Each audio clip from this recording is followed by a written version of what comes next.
Hello, this is Captain Poodle speaking. Are you ready to find love? Yes, ahoy, matey. Love. Exciting and new. Go online. They're catfishing you. Shocker. Fiancé. Soon you'll be flying to parts unknown. 90-day fiancé. Marrying someone you only met on your phone. Be they French or Chinese, a brand new K1 visa's the key. Ooh, the key to what, Poodle? To love.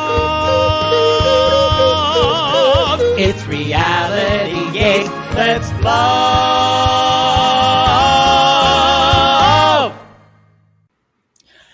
Y'all, we gonna go to the strip club. I love a good strip club. I love strippers. Not like, I don't like strippers. I like strip clubs because those are like more fun. Y'all, I don't know why like she thinks that Mila is going to be like ruin our lives. I didn't have a baby to have like Mila like ruin my life.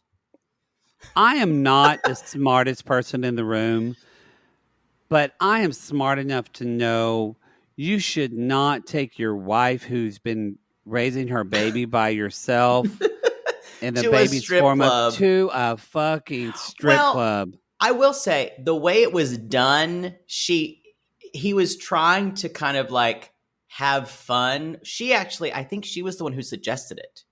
No, but at least in the edit, he suggested it. He did though. Yeah. Maybe I was wrong because I thought that she talked about being a stripper for him. I think tonight. she talked about being that's a much different thing of her to be a stripper. She said maybe I will be a stripper. She's saying maybe I can be desirable to you, and Jovi says no. Let's go look at strangers I don't even know. Let's go look at strippers. Yeah, y'all, this is reality, guys. I love strippers. I love strip clubs. Who says that? I will say I do know couples who have gone to strip clubs together, and I think Yara is a little. I think they're not all places where guys just go to immediately jerk off after. I think there is also a culture, especially in Dallas, of men who go to strip clubs for like business stuff. And there is. I can't believe I'm defending straight male culture. I'm not strip defending. Clubs. I wonder how popular that is now in the days of Me Too. That's a good question. So, but there are men and women who go together. So, this is reality gaze. Did you mention that? I think you tried. Did. Y'all, this is reality gaze. Part 2 of episode Part dose 14 of season 6. She's a snake in the grass. She's a butter in the dairy mine. Y'all, she's a rat in the butter churn. This is a good episode. This is butter. We're going to be, if you're watching on the Intimate Portrait, we're releasing this to everyone on the Supercast. Sorry, Super Sissies, y'all don't get video. So everyone on Patreon is getting the video because we just didn't have time to do classless this week. So that's why you're seeing. So welcome. Wave hi to people watching, Poodle. Don't show some of your body parts. Just wave. Just stop it. Don't. No, stop it. No one wants to see. You want to see the shoulders, y'all? Ooh. Yes. Ooh. I'll show you my side. That's not a sexy part of my body. I don't know what that is. You want to see my knee? Look at this knee. My knee? Ooh. Come at us if your husband's into your knees, ladies. Let us know. He's just I had a guy who was really obsessed with my belly button. He was really, like to come in it. I was going to say he came in your belly button, didn't he? That was one of his favorite things. And then he licked it out and spit it on your face, didn't he? Wow, I just read you for filth. I just turned red. You did. He didn't spit it in my face though. He did get it out. It was his little sippy cup. We got it. Wow. What the fuck? We just lost 2 people. Because the rest of you are still here because you didn't. No, the rest of them went hot. Carl, I got an idea, Carl. She has learned so much about gay sex. Carl, I realize I got a new term, sippy cup. It's sexual, Carl. Shooter, go get the grandbaby sippy cup from the kitchen. Go get that and show your daddy. Go get it, Shooter, go get it. I think it is funny that when we first started doing this, we had mostly women come out and say, "Thank you. I've learned so much about sex and more than I ever wanted to about the world of gay pornography." You're welcome. You're welcome, y'all. You know what? That's why it takes all kinds in this world, honey. It does. That's why my name's Matt Marr, aka Maddie, and my sexologist with me is Poodle Boudreaux, aka Jake Anthony. We're here. Poods. We're here I for you. also answer to Poods. We're here for your pleasure. Yes, your pleasure. I am, especially if your husband's hot. Yes. And remember, y'all, it's not cheating if it's with Poodle. So wow. If you're at a live show and I just grab your husband by the hand and say, let's hit the head, just know that I'll bring him back to you just good as new. He'll just have chlamydia. You may want to get him checked out, seriously. Yeah. You may want to get him like up through a Silkwood shower. Yeah, exactly. Yeah. Anyway, I think that's it. We talked about we're not going to go into it deeply. We just want to remind you, F-Boy Island's dropped on HBO Max. That show's really fun. We really like it. The first 3 episodes dropped. We recapped to episode 1. We're going to hopefully put out another episode of that this coming weekend. Well, I guess by the time you are hearing this, hopefully the second episode's already dropped. That's on the free feed, so be sure to listen to that. Love is Blind After the Altar is dropped as well. Yep, that's going to be our $5 Patreon. Our Bi Curious is coming next month, and we're going to push it a week just because we had so much stuff. Don't worry, we're going to do 2 Bi Curious episodes next month. In the month. And the first one, we can tell you, due to your polling efforts, and it barely edged it out, is My Unorthodox Life. Yes. I am, however, going to talk a little bit about So Freaking Cheap, mostly because I want to talk about that crazy bee who wanted to have her daughter's wedding for $750. And how they have gotten free food wherever they've went. And how she tried to have her daughter wear her other daughter's dress that had rat poop on it. Wow. No, it's fucking pathological. Like, I want to punch this woman. Everybody's telling me I need to watch White Lotus. I've heard like 7 people tell me that I need to start amazing. it. What is that show about? It's on HBO Max. I don't really know. Connie Britton is in it, and I'll watch anything Connie Britton is in. Oh, I've never seen anything with her in it. She's amazing. You never saw American Horror Story the first season? I never saw. That's the one season Friday I didn't Night watch. Lights. I never watched Friday Night. Come at me. I've only watched seasons 1 and 2, and I liked it, and then I got busy and never watched it again. Mostly because I really love the homoerotic parts with Tim Riggins. Is he gay? I'm assuming. No. You know, not everyone has to be gay for me to watch it. But it helps. Y'all, let's move in. Let's jump into this. Let's talk about Let's talk about Jovi Child and Yara. Jovi, we're to Miami. We're into Miami. We're going to go have some food. I want to say something because it starts off. Yara's at the pool by herself. Jovi, meanwhile, is talking to his mom about the night before. I've really talked about, because Yara even said on the last tell-all, the way Jovi has became a father has really made her love him more, and the way he stepped up as a father. So we were really kind of getting this idea that Jovi was trying to step up and be more responsible. And you and I honestly said, probably they're going to play up the Jovi's a party boy, but we feel like they're okay. I don't know that anymore because I don't think Jovi's that good of an actor, and someone who seems this just rigid in this thinking of that my wife needs to party like she did before. Like, I'm a little worried. I'm going to be honest. I'm a little worried, but not much. I still think these problems are nothing problems compared to like Kalani and Asuelu or Mike and Natalie. Yeah. They're second after the Brandon and Julia. But I watched this. I don't know about Brandon and Julia, but I watched this and I was like, this episode was the first time I thought he's going to cheat on her one day. Well, here's the thing. That's what I thought. I said it last week. He lives in either work land or party land. And there's nothing there. He is going to have to, between him and Yara and his motherfucking mother, who's the only one who sees him as who he is. And I think she might be the only one to get through to him and say, Jovi, you gotta be a tata. You gotta be a father. Yeah, no. I think she's the only one because, Jovi tells his mom, he's like, we were there and we had a fight. He's like, maybe Mila's an excuse of her not wanting to focus on me. An excuse that Mila is just like, she doesn't want to pay attention to me. Which is so, I know some fathers deal with this, but the fact that he's saying he's taking it so personally, and Gwen even says, because he's like, I'm going to take her out and get her drunk. And she's like, Jovi, Mila's going to be fun when she's drinking. He said, Jovi's a mother now, Jovi.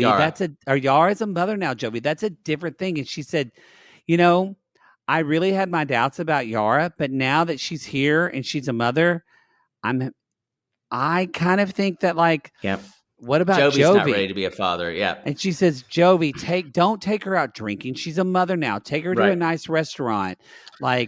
You got to get on the right track. And she said, I don't think Jovi's being completely honest with himself because he's being very rude and he needs to rethink that. I love Mother Gwen. Me too. Love you, Miss Gwen. I also shout out to the people who... We doubted you from the beginning and you read us. Shout out to the people who say, I like your Jovi impression and they said, it sounds like you're almost doing a combination of Jovi and Miley Cyrus. Because I kind of am. I'm kind of doing Miley Cyrus at the same time. Oh, God. So, thank you. I'm glad that I was talking a deep thing about Jovi, and the whole time you were thinking, listening. You're like, I was thinking about Miley Cyrus. I was listening. So, he says, I won't be as good to you as I can, and I hope you appreciate it later on when they're out at the pool. Which is a shitty thing to say. That's the deal. I hope you appreciate it. What I realized when he speaks to her, y'all, he never validates anything she says. Never. He honestly, I wrote this for the first time. I went, wait a minute. He's gaslighting her.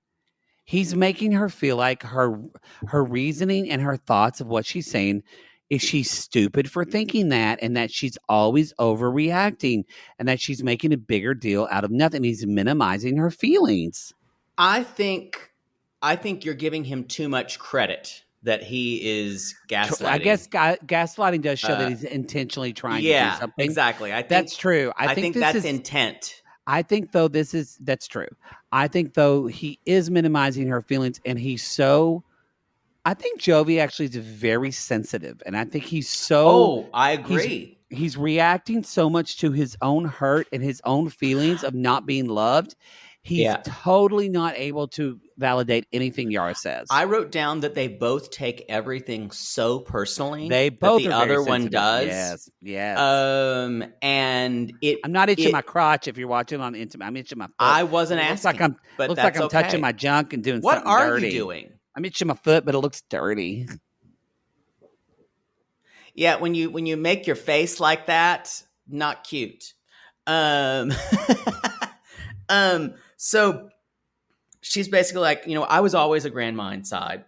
He's like, no, you weren't. Like, we had fun. We were traveling the world and we had fun. And he starts calling Fun Yara. I want Fun Yara back. He's like, I want Fun Yara. And she's like, Jovi, we were so happy yesterday, and then you destroyed it with the mood. And she's basically saying, you're telling me, what am I supposed to think, Jovi? You're telling me yesterday that I'm not what you signed up for. How do you think that makes me feel? Yeah. And she's like, this is the real me. And he was just like, well, I got the fun version for 2 years. Yeah, that's just then he says even worse. Well, you were hiding this part of yourself. I don't even know what I'm going to say right now. I don't think Yara's asking for a lot. She actually said, and this made me sad. She said, Jovi, I just want you to love and appreciate and be nice to me. Yo, that's it. She's not. I know Yara can be a princess about some things. I don't think she's, at least from the edit we're seeing, she's not asking for a lot. I think he was not ready for the level of which motherhood changed her. And yes, and I think a lot of that's because he wasn't there. He wasn't there. He's with baby who sleeps through the night now. He wasn't, y'all. Mm-hmm. I mean, most of you are parents, but a lot of you aren't. But I've been around my nephews and stuff. He missed out on that. A newborn baby, the first 3 months is terrifying because they not even don't sleep. They can't do anything. They literally are so helpless. They need everything from you. And that is stressful. Parasites, if you ask me. Wow. Yeah. So it's just, golly, it's just you're right. That's it. Yeah. He wasn't there and he never got that. He never just got that. He never got that. He's going to take her to a Russian restaurant. It's going to be real romantic. She's like, Russians aren't romantics. I don't know. When I read Anna Karenina, I felt a lot of romance. I mean, they're romantic in a different way, like throwing yourself in front of a train at the end. That's romance for me. Spoiler alert. Spoiler alert. How old were you when you read Anna Karenina? I was in high school. But did anybody else read it in high school? We had a choice. Did anybody else read it in high school? I don't know if someone chose. We had a choice to read War and Peace or something else or another summer reading thing. So big, long books? Yeah, and I chose, and I don't think I chose that one, but I read... But you finished War and Peace, so then you read Anna Karenina? No, I started Dostoevsky's Crime and Punishment, and I didn't like it. So I read Anna Karenina, and I asked her, the people talked about it, and she said, "Oh, sure, you can read that too, if you liked it." But and then she said, "Little Mary Boy Jake, bless him." She was she knew all of my English teachers knew I was English teachers prancing, lisping queen. They knew what they knew what I needed. Did you read War and Peace too in high school? I never did. No. It's not one you probably never read that. No, I don't want to read that. Anyway, the Russians are great romantic. They're just extreme. They usually just die. The most romantic thing they do is drink themselves to death or shoot themselves with their husband's gun. Yeah, that movie Anastasia is very sad. That's my knowledge. So they're at this Russian restaurant, and I like Yara saying Russians like to show how much money they have. It's like they just picked up the entire Russia and took it to Miami. There's gold everywhere, covered it with gold, but it feels homey. I will say, if you're in a Russian restaurant, it does feel that way. Like I think is it Le Cirque in New York, which is a Russian restaurant, and it's very like old world, very opulent, and Russian food is very like very peasant food meets high class. Lots of caviar, lots of pancakes. I'm sure we have Russian food in LA, a Russian restaurant, because there's quite a large community. Oh yeah, I'm sure. Like Robertson, you'd see some Russian food. Yeah, we should go to one. Lots of meat, like dumplings, heavy meat dish, soups, borscht, like Natalie tried to make. Borscht. I made borscht. Butter. So what's borscht? Jovi, and Jovi says, starting tonight, I want you to be as good as you can, but you need to do things to make me happy and focus on me. Awful. Yeah, I know you just had a baby and stuff, but I want you to focus on me. I wrote Jovi. Like, who says that?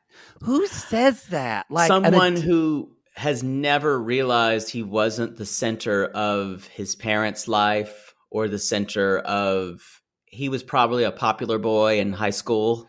Yeah, because he's a party bot. He's a party guy. That's what defines him. Y'all, if someone says that to you and you don't have kids with them, leave them, because they are a man child. They're a man child. He's a man child, and they are not going to. That's what I feel like this is going to end up for being.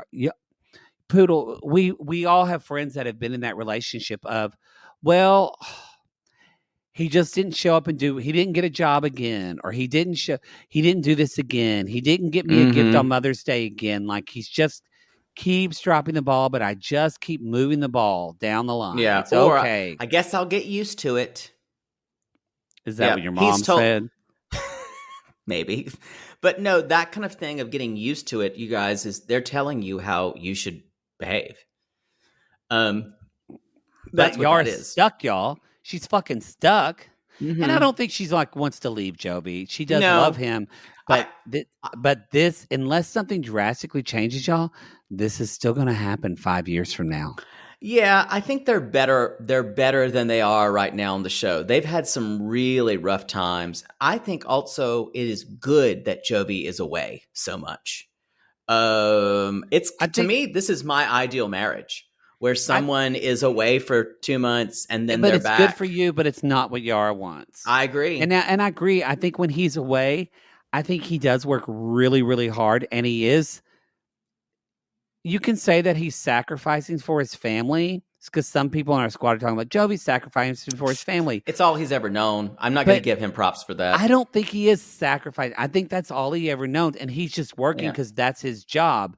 Sacrificing for his family, and I get it. He wants to have downtime because he works really hard. I get that. But the deal is, y'all chose to have unprotected sex, and you chose to bring a child into the world. Your life's got to fucking change. There has to be some middle ground between I'm going to work really hard for 2 months or work, and then I'm going to go to vacation time. There has to be some reality there, and there's not reality for him yet. He doesn't know how to live in reality yet. There's not reality for that as well, and so that's going to be his mother's job. Sadly. And so Jovi says, so they decide to go. So they go out to eat, y'all. And Jovi again's just like, yeah, but we're gonna go out, but just please enjoy it. And I'm like, that's all I ask. I'm paying for it.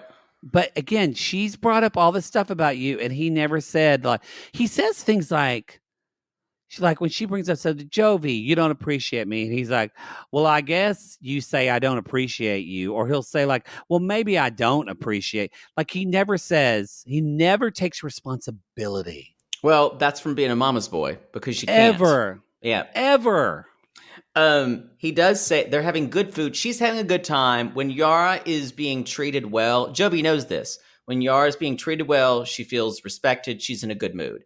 And she's a princess. So I get that she's a princess, but y'all, she's earned that title. She has pulled her shit together. She's basically saying things like, maybe I stripped for you tonight. I'll do little things like this. Like, oh, you want to go to strip club? Want to go to the strip club? That's my favorite thing. Jovi, and he keeps saying, and she's I love strip clubs. She's like, well, let me finish my wine first, Jovi. He's like, yeah, finish it. I'll pay the bill now. Drunk yard tonight, and then we're going to have fun yard tonight. Awful. And then I was just like, Joey, he's like, yeah, he said, because I want fun yard because I don't, and he says things like this. I don't mean to be mean, but you're a boring mom. How are you supposed to take that? How is that not mean? That is exactly, I don't mean mean, you're a boring mom. When he said that, I wrote, fuck this guy. You're just a boring mom. Fuck this guy. It's a little Destiny too. You're just a boring mom. He's too fucking old. I know agree. He might be amateur, but he's too old to be acting this way. I agree. Because the thing is, he's gotten by with it. And it will be, it's. He's, what is he, he's 30? Jovi's 30 something? Y'all, you know what he is, and this sums it up. And I know a lot of sissies have probably said this or experienced, or probably a lot of sissies in our sober group. Y'all, he's an alcoholic. That's definitely a functional alcoholic. But this is what this all is. He's an alcoholic. He needs to go out. He needs to drink. That's his validation in the world. Mm-hmm. That's what he identifies with. He's too scared to get sober enough because I bet he works hard on those things, but I bet you can drink at night. He probably drinks at night. I don't know what they do there.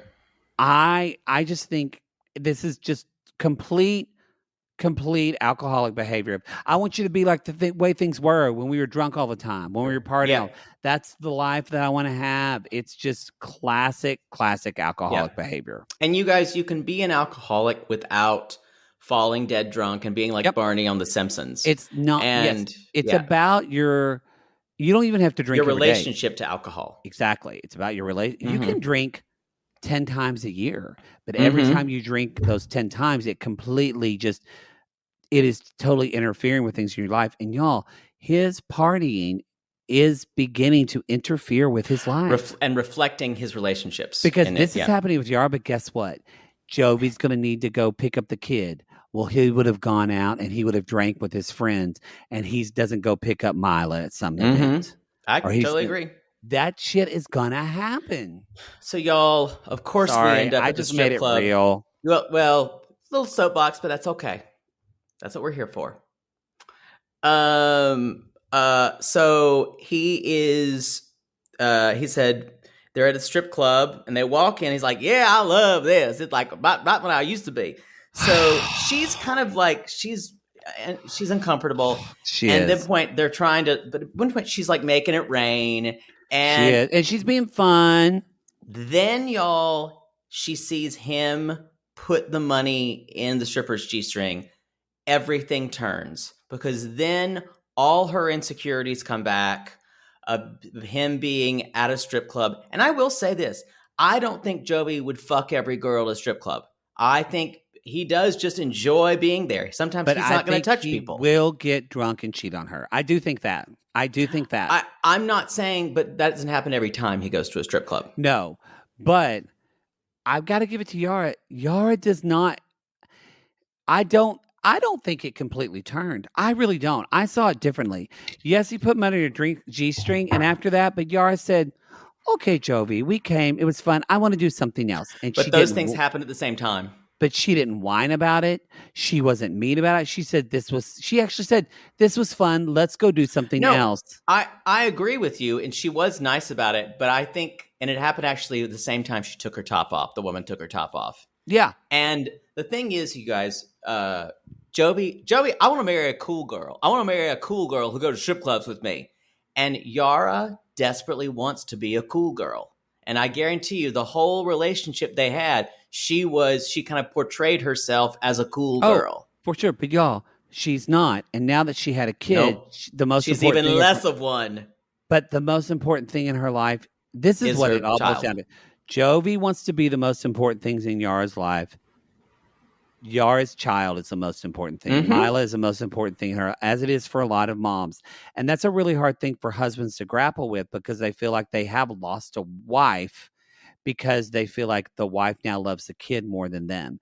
And it's important in relationships to build that relationship back with a husband and wife, or two parents, to build that relationship back up. So, because I do agree, you've got to take care of the relationship that formed the child first to give the child a supportive. But I don't think Yara did anything out of line here. I thought she said, she's done now, let's go. And Jovi digs his heels in like a 6-year-old kid. This was not good. I think, I was seeing a little bit of her, because she's had a lot of jealousy and insecurities about any type of stripper thing. That's a cultural thing for her. Yeah. That she only sees an idea that men would go to strip clubs to fantasize about the women and would possibly bang them and would jerk off after. I think that's totally true. But I also think she knows Jovi, and she knows Jovi will go with his friends, get drunk, and get a lap dance and make out with a girl. I agree. She thinks that. And it's interesting how the tide has turned, because I was saying, you were saying, oh, it was just a dance before. And I was saying, yeah, something's going to happen. Oh, yeah. Tide has turned. Now our viewpoints have changed. Hey, we're sophisticated ladies. We can have a change of opinion. But so I wrote down, I'm loving that the strippers had masks. I appreciate that. Good for them. Their titties are out, but their mouths don't have to be. And this is true. Tits out, mouths not. And so And so Jovi, now maybe they were only there for 3 minutes. We don't know. That's different. Yeah, I don't think it was very long. But I really don't. We don't know. And so Jovi says, you want to go now? You want to go now? She's like, and she wasn't trying to be not fun. She's like, let's go do something else. She wasn't even saying like, I'm done.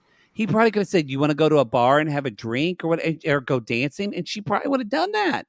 And he said, instead, Jovi just says, well, I'm having fun. I don't want to leave. So therefore, Jovi only has, it has to be, you're right. He's so spoiled. For him to have fun, he can't compromise and have Yara's version of fun. He can only have his fun because you're so right. Yara probably used to always agree with what Jovi wanted to do because she wanted to be that cool girl. She wanted to be the cool girl. She's insecure as well, and she wanted Jovi to love her. And a lot of women think that men want a cool girl who'll go to strip clubs. They'll go to Marvel movies with them. They're fine with them hanging out with their female friends. They want a cool girl. And a lot of, especially my female friends, have tried to be the cool girl to men they're dating. And then when they marry said men, and things change a little bit, and they're like, I thought you were cool. And it's always a problem. It is. Yeah, it is. Ladies, don't try to be something you're not. And so Yara tells him, he's like, what's the problem? I thought we were having fun. What's the problem? And Yara says, and I agree. She says, Jovi, I deserve better than this. And Jovi says, and he's like, sorry, I lost my place. She says, and she says, you're so selfish. And then this is alcoholic behavior. She's like, when you're drinking, you're an asshole. Y'all, if someone becomes an asshole when they're drinking, they probably have a problem with alcohol. Right. If it changes their personality, that's probably that's what it's really truly like. It's so, I bet if Yara went to an Al-Anon meeting, her head would explode because she would feel so seen. Cool. That's all I've got on them. I just have Joey does his classic. So now what do you want me to do? So again, not let me take responsibility, but so what do you want me to do now? What am I supposed to do now? That's just his classic. If they go back. If he had a T-shirt, that's what it would say. Right. And they go back to the hotel. Yes. They go. That was it, y'all. We talked for a while, but we're not going to take a break yet. We're going to talk about Libby and Andre. So y'all, first thing, shirtless Andre. Ooh. He is a beefy. Now, he's already throwing his weight around. She's like, can you do the dishes? She's like, no, well, you're an independent woman. You can do dishes. Now, he says, he mouths off. Do you know what he does immediately? He starts doing the dishes. He just needed to mouth off. Because that's the kind of relationship they have. It is. Nice ass last week. And I want to suck on his nipples. Mama.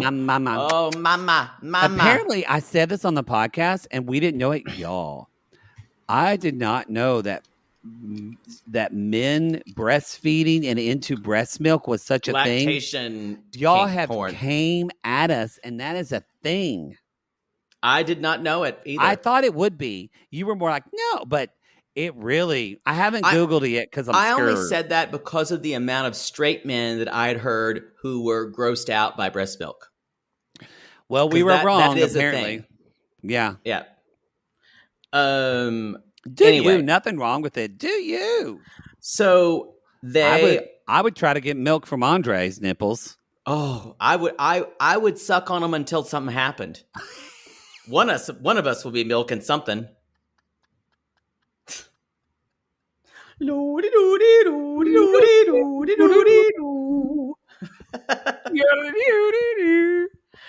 when the Price is Right, isn't it? Yes, that's my favorite yodeler game. That is a good game. Watch that with my grandmother poodle, and she goes, "Let's see if he falls off the cliff." You know what? My dad loves Price is Right. We watch it every morning. I was shocked at Drew Carey with that beard now. He actually said today, he was like, "Hey everybody, I'm Drew Carey with a beard." Yeah. He's very funny on that show, I have to say.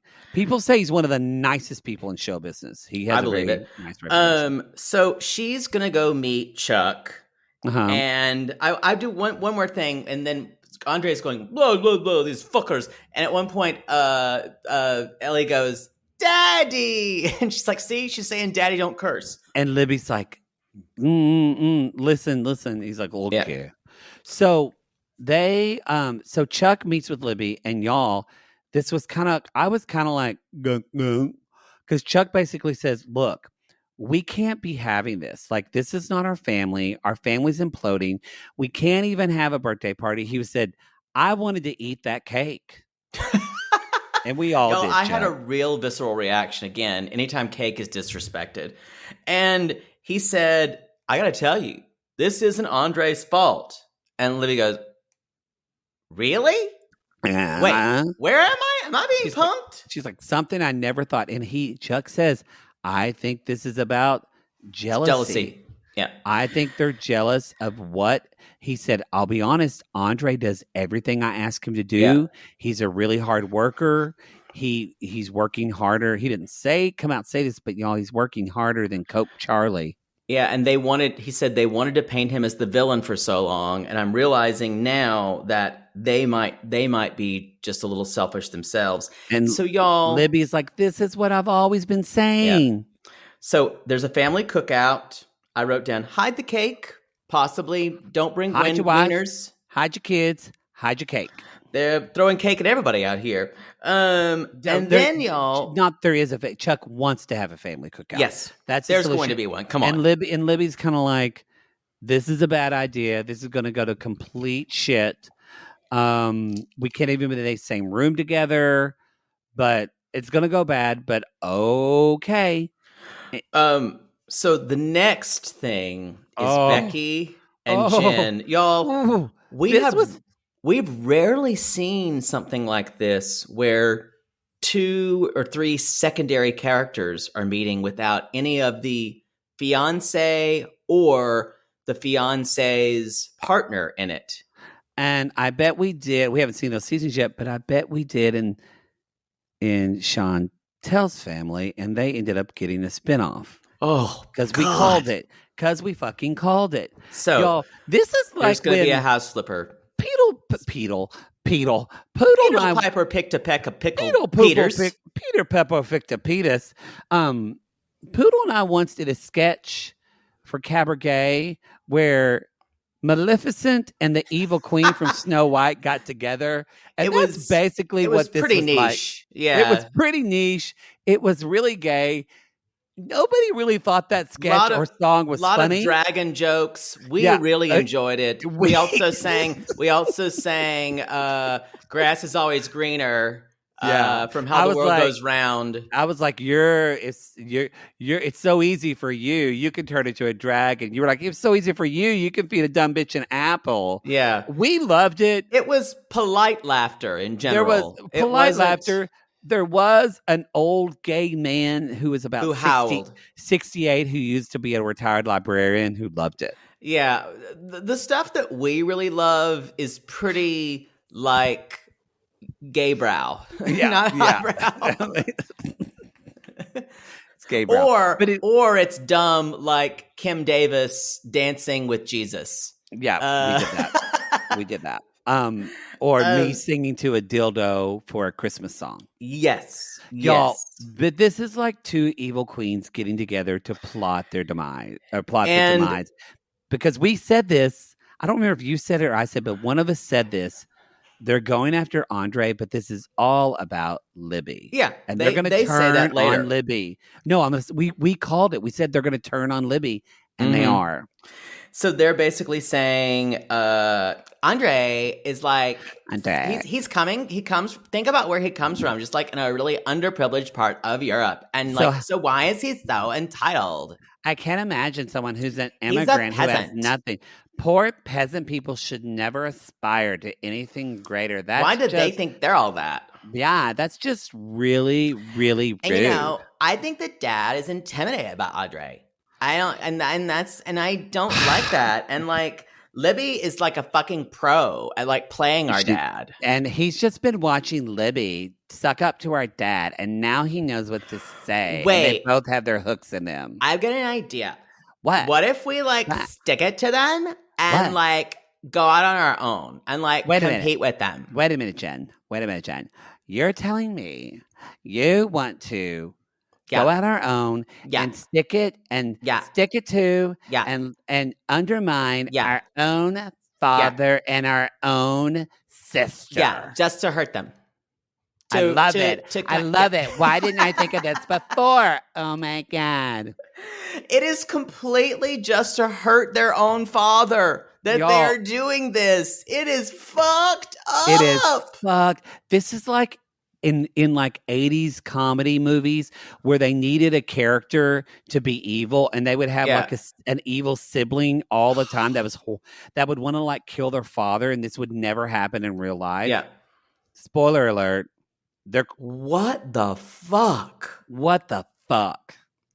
I was honestly shocked. I was speechless. So y'all, but yeah, we're setting up. They're gonna in their new reality show, y'all. It's gonna be Becky and Jen against Libby and Andre and Chuck.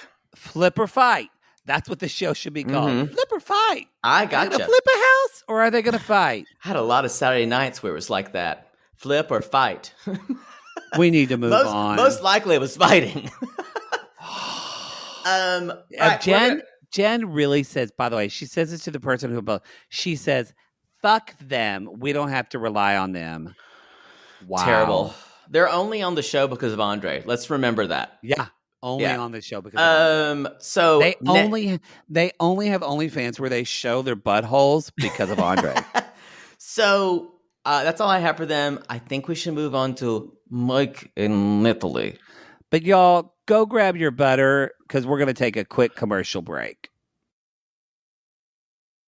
Yeah. We're going to talk about, I know we said Mike and Natalie. We're going to save them for later, but I'm gripping my couch. I'm gripping this couch. I got to tell you, it's in their whole relationship, Tiffany and Ronald have just now decided to go to counseling. But, okay, so here's the deal. At least they're doing it, I guess, but Jesus. Here's the deal, y'all. My couples therapist teacher told me this in college, and I went, okay, we'll see. Preemptively go. People, she said, God rest her soul, Nancy Fawcett. She's an amazing therapist, and she's passed away now. I had her for group, but she did couples too. Anyway, who gives a shit? But I was about to counter with that. She said about 90% of couples come to therapy too late. When they're already. She said, so really, she's like, it's not that as therapists we teach them how to break up. They think that's what they're coming for because they should have came 6 months prior. Mm-hmm. And this is the perfect case. It would be like Mike and Natalie going to couples counseling now. It's whereas someone like Jovi and Yara, this is when they should couples counseling. Mm-hmm. For Brandon and Julia, this is when they should go to couples counseling. And then Julia yells at the therapist and says, you don't know me. And it goes bad. Why you wear a mask? Wait. Yes.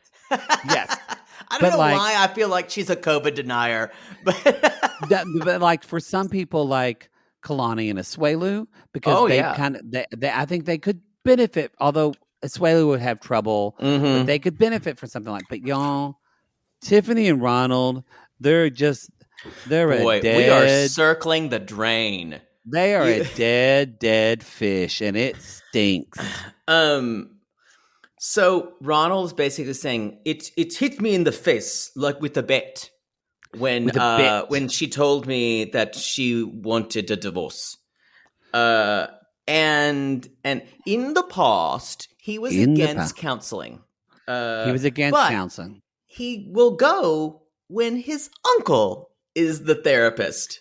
Because, y'all, and he even says, and he will tell me what he will take, hopefully. And this is a problem with therapy. He says, hopefully he will take my side. My side. And that is a big deal. I mean, that drove me crazy when I was first, y'all, I've admitted this. I did not enjoy couples therapy. It's a nightmare. Again, it was a nightmare, and it was a nightmare because except for one couple, and I saw like I think I've seen like maybe like 30 in my But career. they want you to side with one of them. Yep. Only one couple was like, we both want to take responsibility and learn and grow together. That's a fucking unicorn. Every other couple was like, tell me I'm right. Tell He's me wrong, I'm right. right? Tell me he's the one to blame. Yeah. And y'all, if you're wanting to go into couples therapy for that, you're already doomed. So, Ronald. So, what do you think?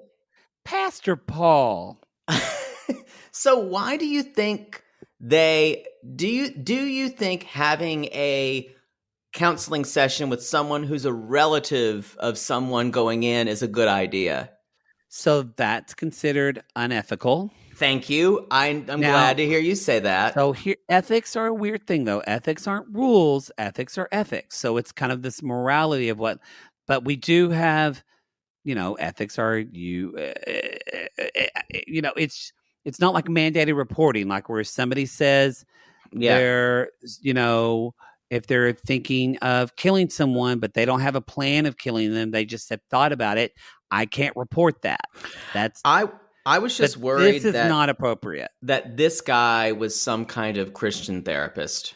So I get worried too, because sometimes y'all aren't licensed. And I think we get triggered by it because so many of our gay friends have gone to reparative therapy to pastor therapists. Yeah. Because at least from my understanding, people that get therapy degrees from like ministry, it's a totally different type of therapy degree. Yes, and their goals are different. Whereas like my master's is in clinical psychology, theirs is not. So and I can't speak to it, as your sissy said. I should get some more information before I make forming an opinion. I will get some more information. Well, I think the goals are very different. A lot of marriage and family therapists were associated with a church specifically, and I'm only saying a church because they want to bring someone closer to Christ. Exactly, and strengthen the family unit and make sure that marriage succeeds more. We've heard from sissies who said these same Christian quote unquote therapists would or their pastors would say, stay in the relationship if you're being abused. That is a common thing.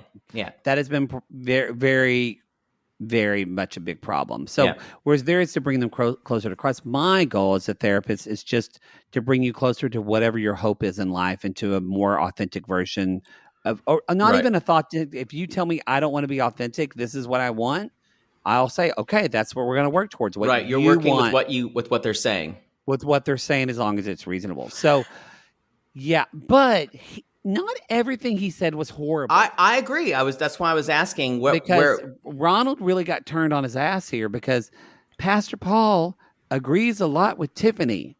Ronald, you need to change your poopy diapers. You need to change your poopy diapers, because Tiffany opens up and basically says, I feel like I'm drowning. He can't even change the diaper. And Ronald brings up, well, because it was it's a girl. God, he's so steeped in this sexism. Well, she tried to explain it away too. She said he's afraid he'll be too rough with her genitals. That's not it at all. He's in a way grossed out by any genitals that aren't sexually attractive to him. Well, honestly, probably. He's also too. I think it's bullshit. I think if they had a boy, he wouldn't want to change the poopy diapers. Possibly. Either. I think it's just I've heard men who have that hang up though. And goes way back to some like kind of distrust of women in general. Yeah. You need a we were talking about Below Deck. There's a special kind of misogyny for the South African Dickians.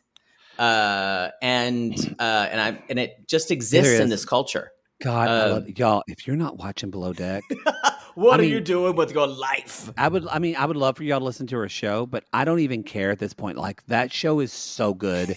You need to watch that this season. You're right. I sat on it for so long and never told you anything about it. Thank you. Golly. It took me forever to get it out of you. So y'all, and so I think what Pastor Paul says, like, he also talks about, he said, he's like, you must do your part. And he says, something he says is so true. It is the small things in a relationship. Couples often, some people don't, they want to talk about just big things and not give attention to small things. That's Ronald. Mhm. Ronald's always talking about big picture things. And it doesn't matter that I don't do this or that this doesn't happen. And he's like, Tiffany, that doesn't matter. He just wants to talk about big idealistic things. Because again, y'all, someone who's dealing with addiction wants to deal with the big picture of things. Right. It's very like Joe. It's very similar. And so he then brings up, he's like, Ronald says, well, I don't know how a female can tell a male what's going on and what he's supposed to do. Tiffany's face looked like someone had just thrown a turd at her. And it hit her square on the face. And hit her right on the mouth. But the deal is, I just want to say this. Tiffany knew he was this type of person. Oh, yeah. Before she married him and before she had a baby with him. I also want to say that Tiffany said that one of her things that I understand why this would completely trigger Ronald is it's like, I don't want to like compare who is above who, but I was a blessing in this man's life. Oh, and it's almost like she wants to be thanked. And Ronald's never going to thank her. He's never going to thank her. And we've talked about this before. She is punishing him for his addiction. Mm-hmm. Oh, and yeah. That's not fair. Yeah. Ronald's an asshole. That has nothing to do with his addiction. He has an addiction, and she is punishing him for that. What do you think about Pastor Paul's thing of, here's the simple thing, Tiffany. You just need to boost his ego. So Pastor Paul before that, he did say, put your wife first. I thought that was good. Because he's like, we're the man. I don't love this language, you guys, but this is what he said. You are the man of the house, the man of relation, and you must honor your wife above all else. That's why it sounded quasi-religious to me. It was I didn't love the language, but at least he's saying he needs to think of her needs, which Ronald doesn't. This whole boosting the ego, I don't love that, because what they're saying is create an artificial thing so that Ronald can continue his loop in his life. That's just part of misogyny. Y'all, misogynistic cultures are, we've got to boost up the men, tell the men they're so great. Women, you take us, because ironically, he's got a fragile ego. He told Ronald to put his wife first. He told Tiffany to put herself second. Right. That's what he's saying by boost your ego. And to be honest, this is a lot of Southern culture. Oh, you know him. He just needs to know he's the man. I can just flatter him and he'll be fine. Yeah, and the thing is, what I think I wish he would have said, not that you don't need to boost his ego, but you do need to understand him and walk in his shoes. Yeah. Validate his emotions. No, not at all. Because if Tiffany did that, she would, because I will say, Tiffany's not wrong. She's like Sun Hee from Smothered. Oh God, don't compare her to that. But she is right in what she's saying, but she completely destroys people and makes them feel like pieces of shit. She is intentionally humiliating him to elevate herself. And what she realizes, it's a very male patriarchal way, the way she is diminishing him, because that is a male thing, is you criticize someone, you demean them, so they quote unquote man up, instead of being a feminine way is to respond to them, to attune to them. Like, none of that. Yeah. I think you're exactly right that she does approach him in a way that is, I'm going to make you feel like, I'm going to make you always remember that I was the one who saved you and you owe everything to me. Yes. And that is, she is constantly trying to create the relationship in her head that she always wished she had. And she will hold Ronald up to that. And that's all she'll accept. Yes. And I think that has to deal with, y'all, we don't know why her father left. We don't know if it was addiction. We don't know what it was, but we know for her being able to say she saved Ronald is some way for her to say that she saved that little child in herself that didn't have a dad. Yeah, that's what this exactly. It's so good. Now, Pastor Paul does says, now listen, I need you to do some things. One, Stop Stop criticizing criticizing each other. which is a good thing to say. That's a good thing. 2, take your anger and put it aside. I have a kind of a problem with the way he said that, but it's not wrong. And then he told Ronald, Be supportive. and Ronald's like, well, and he starts to badmouth her there, and he says, stop it. Yeah, I like that. But I wish he would have said things because I try to when I'm not practicing now, but when I wouldn't try to say things. If I try to say something like, okay, you really need to put your anger aside. So then I would have a conversation of, what does it look like when we put our conversation aside? Right. How would you do that? Hey, that's the thing that I worry with kind of, because sometimes people that are pastor ministers can often say, these are the things that are not going well that you need to fix. That you need to do. Pray on it. Right. Or and that's not a tool. Even worse, you take sides. It's like a singing teacher when you hate it, when singing teachers say, yeah, that note sounds pitchy, fix that. Instead of saying, because I say you put a big scarlet P around someone's neck. But you don't give them any tools. You don't tell them, hey, actually, you need to lift your soft palate, or you need to work on your breath control. If you think of placing it here, the pitchiness. You diagnose them without giving them. You give them something to fix it, and I don't feel like he gave them anything. No, to replace those problems. Because if we take the problem out, you have to replace it with a solution. They don't have that. He gave them Laffy Taffy wrappers. Yeah, that's a great way to say it. I just said Laffy Taffy wrappers. I went with it. Taffy wrappers. You're on your second vodka, so I figure it's just going to start slurring. So, Poodle's a little out of it because we've been so busy. Poodle hasn't gotten dick down in like a week, and I haven't eaten yet and it's late at night, so we're trying to do this quickly. By the time we get to Mike and Natalie, I don't know what the fuck he's going to say. So, anyway, they're walking out. Ronald's like, who knew my uncle would take your side more than my side? You're exactly right. As soon as you say that means he chose his uncle, so his uncle would side with him. And y'all, you're at a lost cause when you're trying to score points. That's perfect. He wasn't going to therapy to be a better better husband. He was there to score points. Yeah, and stick it to Tiffany. And that is a problem with he and Tiffany is they both compete against one another. Yep. Who's being the better spouse? And y'all, no one wins at that game. And Tiffany says, he's like, you know what, Ronald, my faults aren't the issue. Again, she is putting herself, and I understand why Ronald gets like tweaked by her, because she says, my faults aren't the issue, yours are. She's the worst person for him. She will make him start gambling again. They really did find the worst possible people for one another. But they found the pattern that they're used to. It's cuckoo. She flew halfway around the world to find someone that fits her fucking pattern. That's how strong these patterns we have are. That's insane when you think about it, but that's how strong they are. She found the worst person at that bar. Halfway to find someone around who fit the world. The same pattern she was doing in Maryland. Yeah. God bless her. Tiffany, she's one of those people who I think she's got a lot of strength to her, and I would love to help her, but I think she's so fucking stubborn. It would take a lot of work. She's done it all on her own, so it's hard for her to, because she really has. I mean, her mom's helped her a lot, but it's really hard for her to say, I need help. Speaking of. In like a real way. He's throwing that. He's like, yeah, well, you have your mom to help you all of that. You haven't done it alone. Oh, y'all literally, Pastor Paul. Can you Paul, think of a worse thing to say to Tiffany? I just want to say, Pastor Paul, 10 minutes ago, just said, don't criticize each other. Right. And then and it's more on Ronald on this point. Yeah. She refuses to get in the car. She just refuses to get in the car.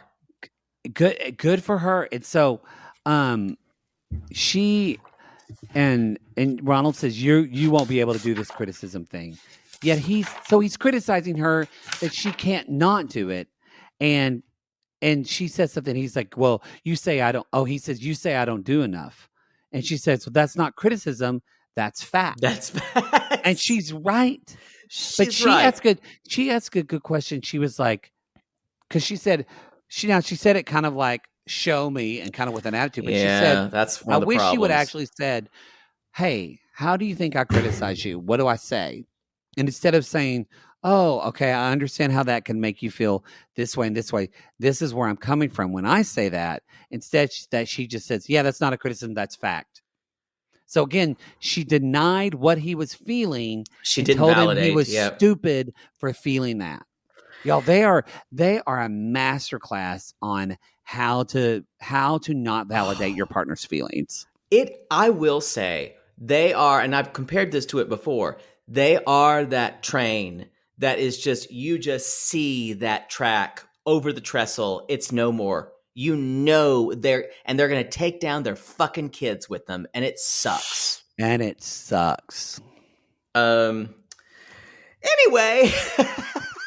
shall we move on to a couple who have even less of a chance? Wow, that is really fucking saying something. Y'all, let's talk about Mike and Natalie. Y'all, are you watching Caribbean Love? Because or Love in Paradise, the Caribbean. I almost answered that, and I was going to say, yeah, Poodle. Remember, I'm watching. I forgot you were talking to our listeners. Because at least this has a certain level of levity that you can watch and say, oh, I can. Thank God none of these people are really going to ever be together. Except for the ones I really hope, Mark and Kay. Hey, love Hey, that reminds me, y'all. If you haven't seen, it dropped. The Other Way is coming next. It's the next show that is coming. Corey and Evelyn. We haven't announced this yet on this free feed. Yeah, it's Corey and Evelyn. Corey and Evelyn. Kenny and Armando. Of course, Jenny and Samil. And there's also y'all, Ariana and Biniam. Yep. They're going to be there. There looks like a lot of drama with them. Shocking with Ari involved. There's also a new woman. Two new couples. I think this one woman was probably when I thought of this was probably on Paradise and Love, the Caribbean, and they decided it was too good of a story. And the woman who's with the black guy. Yeah. The white, and he said that because it's going to be it already comes up in the thing. It's a white older woman with a younger black guy, and then two younger people, they're like in Panama or Jamaica, somewhere in the Caribbean, somewhere in an island, an island. And then there's this two strange looking younger scarecrow people, man, and this kid looks so freaking weird. Yeah, and the Eastern European woman he's with. So y'all, it's going to be a season. We know that Chick and Jenny and Sumit will deliver. We shows only hope Jenny fucking going off on Sumit. I loved it, and he deserves every minute of it.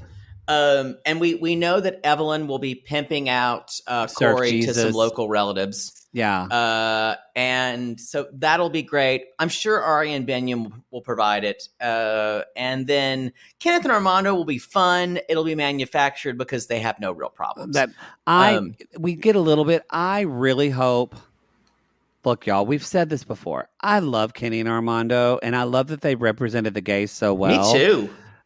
But y'all, this is about them planning your wedding. I need Armando to be a fucking gay bridezilla and make ridiculous standards for this wedding. I need a Mexican twink. I need a 22-year-old twink who wears women's jeans and an 80-year-old man from West Hollywood. Yes, that's what I need. That's what I need. And I need them, and I need the twink to demand that he move to Puerto Vallarta because he doesn't want to come to the U.S. Puerto Vallarta, and he wants to have a wedding with 400 people. And white tigers. That's what I need. That's what I want. Kenny and Armando. That is the gay other way that I need. Yeah. Not sadly, because I love them. I'm excited for Kenny and Armando to bring kind of joy, but this is going to be a beautiful wedding, and Poodle's going to cry. It's going to be wonderful. They're fine, y'all. Little problems they're going to have. Their problems that they have in their relationship are not as much as the problems they have with the rest of the world.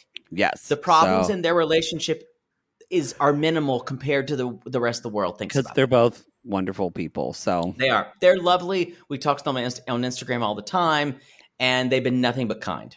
but nothing but I still love that picture of Sophie he did. I have it framed in my That was apartment. gorgeous. It was gorgeous. I have it framed. It's very moving. She anyway, was never y'all, that healthy looking, though. I need to say that. we need to move on. Okay. Always looked sickly. Y'all, okay, another not a spoiler alert, but another thing we kind of found out. We don't talk a lot about news, but I feel like it's important. When Mike and Natalie, obviously, they had that blowout. Are we going to talk about it? Well, we had that blowout last week, and y'all, we found out that Mike was so upset that Natalie took all the presents from Christmas to her friend's house. We don't know if it's Juliana, but we're assuming it's Juliana. Yeah, and we don't know. Also took the last can of Who Hash. But y'all, that's it. She took the fucking food. She took the Christmas dinner food. Also, this is a big deal. Y'all, we have heard that there is 2 text messages going on from either Mike or someone in production. And we talked about this when Mary Payne and I did Pink Shade. That there was, Mike basically said, it was Mike or someone said, yeah, my mom did call her a hooker. And I called it. I think it's going to come out in the tell-all. That's what I think. They did not show it. Yeah. And it was because Natalie was talking about being a kind of a paid escort to go out with older men and go dance or something like that, and which is a different thing than we have in this country. So Butter says, an escort, is that like a hooker? Now, y'all, and I'm the last to defend Butter here. She was probably trying to make a joke, and of course Natalie jumped and said, did you call me hooker? But at the same time, read the room, Butter. It's Natalie.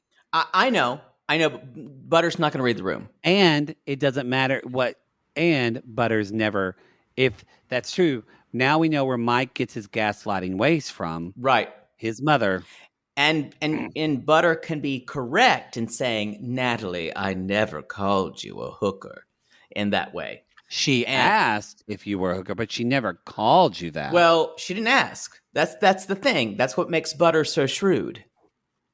She's like, is that like a hooker? I wasn't talking about you. I was talking about that job. I disagree, though. I think Natalie, with someone like Natalie would jump to whatever.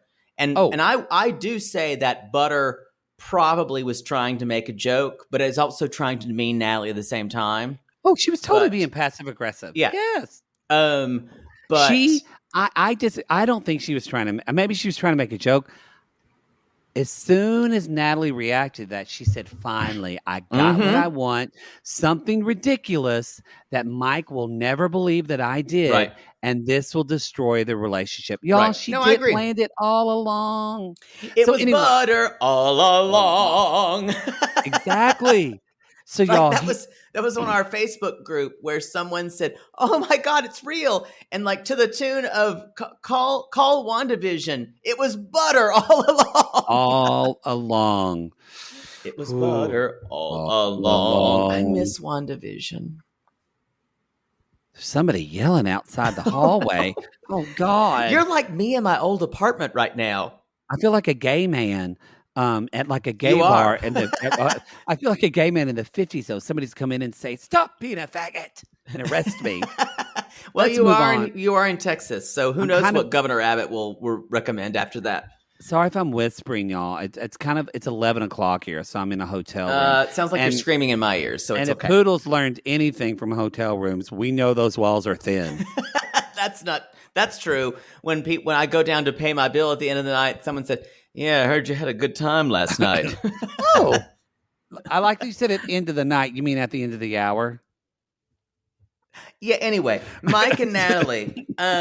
So Mike is basically walking by himself, and the producer's like, "Well, how you feeling?" He's like, "Well, I've been holding that in way too long." We still say, and I say this: what we saw last week from Mike was the most emotionally bare thing we have seen this season on Happily Ever After. I agree. And you did, and I will say, I no longer think that Mike is not emotionally invested in Natalie. I completely believe he does love her in some way, as misguided as it is. As misguided as it, yeah, I do believe. However, I don't believe that Natalie loves Mike. You know, you said this. I used to think she did, but I agree with what you said. I don't. Do I think she wanted to get to America? Yes. Yes.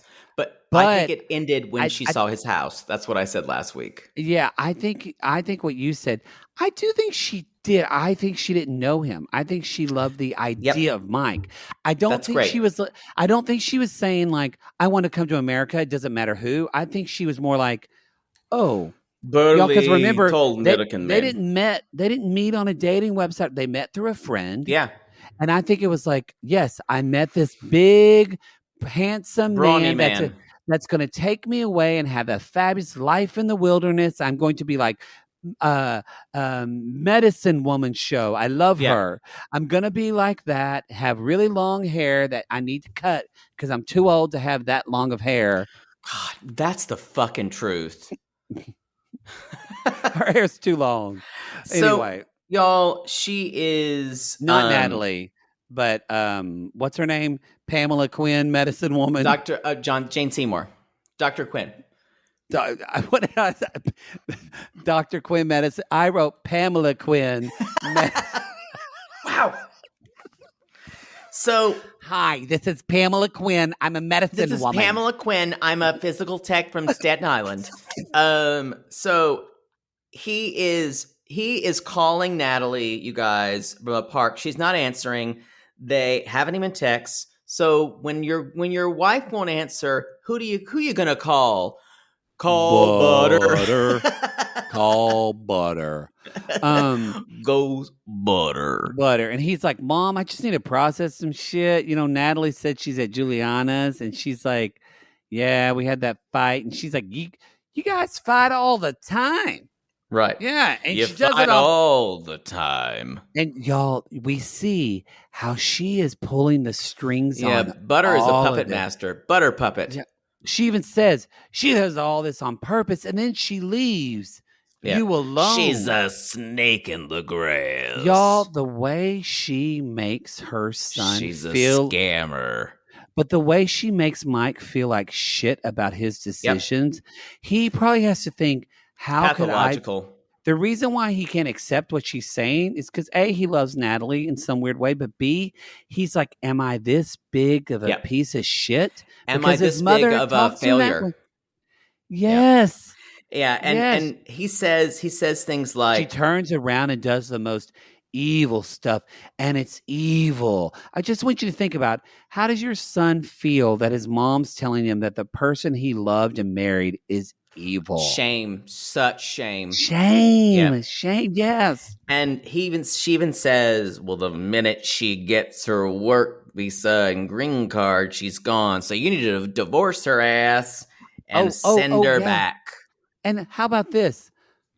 The whole thing is about getting over to America. If it wasn't you, it'd be another man. That was the worst. She basically devalued her son's worth right there. Yes. She basically said, didn't care about you at all. You're nothing. You're a pawn. This was like a fifth act reveal. Yes. Next, when we saw how disturbing Butter's hold on Mike is. And so, because what Natalie is saying a lot, Natalie, again, y'all, I say it again, she is one eye blink away from lunacy. And I stand by that.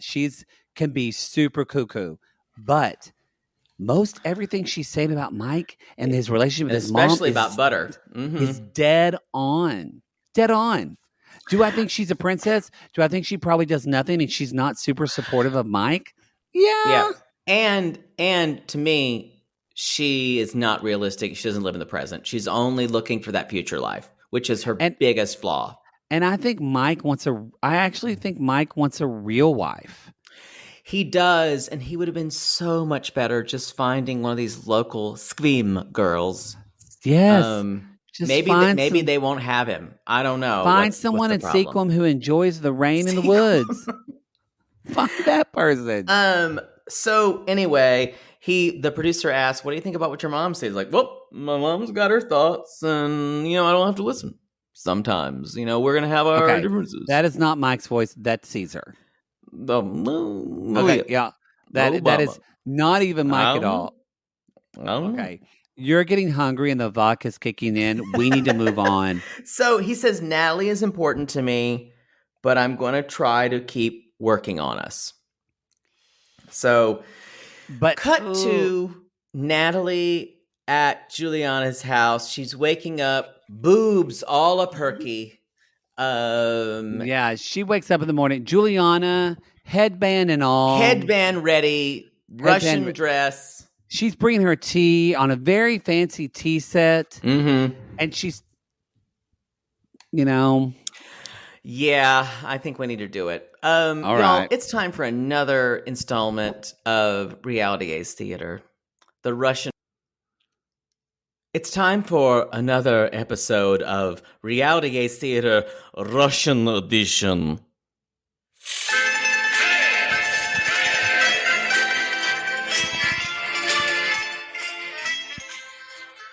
Oh. I will be playing role of Juliana. I'll be playing Natalie. And action. Oh, my Natasha, you're so beautiful here in morning light. Oh, your boobies look like pierogies. I believe that is Polish, but your boobies look like dumplings. Overfilling cups.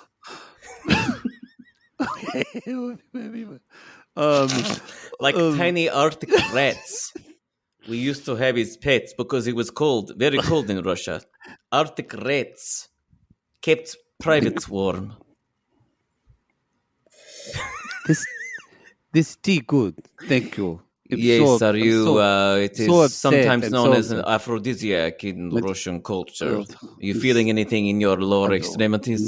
No, my heart is open to you, my friend. Can I put my head on your bosom? Oh, I will lay my headband on it. Sure. That's fine. So tell me about Hookergate. Tell me about what you said about your hooker ways. He called me hooker. She called me hooker. Mike says, no, we fight. I can't take it anymore. I don't want to live there in Ski. I will tell you one thing, my beloved. Yes. You do not love Mike. Yes. You need someone who I try so hard. He don't respect me. He don't take me seriously. I can't do it anymore. You need someone who appreciates your femininity. Yes. Your beef stroganoff. I wear Asian outfit and make egg roll and socially totally appropriate things that he does not appreciate. You do not need men. You need female friend now. Female. Oh, you're hugging me. You're hugging me. Oh, yes. That's very tight. The way you hug me. Yes. Let me. I will rub my head on you. Oh, beloved. We have so many things to share together. I have Yakov Smirnoff double album comedy we listen to later. This is the last time I heard that album. I had sex for the first time with man. Oh, we will change that. Yes, we will. We will. I will say. Remember, you have me, and that's it. That's all you need. You have Juliana. You're right. Why are you touching my thigh? Well, you just need to know that is custom in Russia. You're Ukrainian. You don't really know. So this is how two women show they are close together. Okay. And I will ask, in the word of Bryan Adams, yes, have you ever really loved, really ever loved a woman? Who is this Bryan Adams? He folk pop hero in America. I have so much to show you. Do you like headband? How did you get it would look good near your vulva. Well, how did you get my panties off? Secret KGB trick. And scene. Y'all, Juliana's in love with Natalie, y'all. Juliana's in love with Natalie. How much more obvious can it be? I was screaming. I was screaming when she like says, "Can I hug you?" Yeah. She literally lays on her. And you're right. When she says, "You have me. That's it. That's all you need. Now, go get your stuff. Go get your stuff. How can we get you?" Now, I don't know if Julianne. Now, great that she's a lesbian. I do think her headband's on a little too tight. I don't know if these are the. Juliana's married though, but she's married to a man. But doesn't mean she doesn't like women. Yeah, just saying, y'all. Y'all, she's in love with Natalie. Come on. Say scissor sisters in Russian. Come at me. I just made that up, but and y'all, so she goes with Natalie, and it's amazing how much she knew of Bryan Adams' oeuvre. Yeah, I'm shocked. Who knew? They really both do have their problems. So we're not saying that, like, y'all, we've ragged on Natalie. A lot the first season, we've ragged on Mike. Like, they're both, we've said this before. I don't think they're both winners of people. Neither of them need to be with the other. They both need to do so much work on themselves. There is not a team Mike or team Natalie. There is a team no Mike Natalie relationship, which I think most of us can get on. But it's my heart went out to her in that. I mean, she might be acting for the cast. She was an actor, but you could literally see kind of panic. Her getting more and more nervous as they're driving back to the house. More and more nervous. And she finally gets there. Juliana's waiting in the car. Natalie gets out. She opens the door and she walks in, and Mike's sitting there with a trucker hat. Sitting there with a trucker hat, just red faced, like he'd had a couple of shots of Apple Beam Jim whiskey or whatever it is. Apple Beam Jim? Or Jim Beam Apple. I've never experienced it. It's like whiskey that's apple flavored. Oh, not a fan. Yeah, I don't like fruit with my drinking. Is that a gay criticism? Y'all, that's the show. That's all I got. I also need to apologize for me saying I could never finish a milkshake. Between our Facebook group and everything, you were red for filth. But people said I finish a milkshake anytime I want to. You were, and I was just like, you said you couldn't do it either. I don't remember that. I think I just wanted you to feel validated. Oh, maybe. So you finish your Sonic milkshake every time, huh? Maybe I didn't. I can't. I can't tell a lie. Either. I don't know what it is, but you think a milkshake is always, to me, it's a good idea in theory. And I'll have like 4 sips, and I'm like, I'm done. Oh no! So I think maybe I did have misunderstood you. I thought it was I don't let myself finish a milkshake. I just can't. Oh no! I will drink all of a Brahms hot fudge milkshake. Maybe not a large. I drink your milkshake. I drink it up. Is that what the guy said to you when he come to your belly button? No, that was There Will Be Blood. No film. Oh, we need to wrap this up. There Will Be Blood looked like a sad movie about angry people. No, it's a fantastic film. But that's fine. It's no Phantom Thread, as you had a problem with. Oh, God, that movie's wretched. Anyway, all right, y'all, that's the show. That's the show. Reality Gaze Podcast. You know the drill. Find us on Instagram at Reality Gaze Podcast, Twitter at Reality Gaze Pod. We're on Cameo. We just mentioned leave a 5-star review on Apple Podcasts. And hey, if you see something funny that we post on Instagram, our sissy Christina works really hard. She does. Makes really hilarious. Hardest working woman on Instagram. It's true. And if you think that the meme that you just watched us post is funny, just press that little airplane and share that to your Instagram story. Oh, I love that little airplane. Makes a difference. Sharing is caring. Sharing is swearing. Sharing is sweet. Yes. Uh-huh. All right, everybody. We call these people lonely hearts, Poodle, because aren't we all just lonely hearts looking for love in all the wrong places? Yeah, and if you love, you don't necessarily have to love strippers, but you just like strip clubs. That's my favorite thing. I don't like strippers, but I love strip clubs because they give the drinks the best, and you can watch sports in there and stuff. Who cares about Mila? Call us. You just ended the show with "Who cares about my baby?" That was dark, and I'm here for it. Y'all, we'll see you next week. That's my move.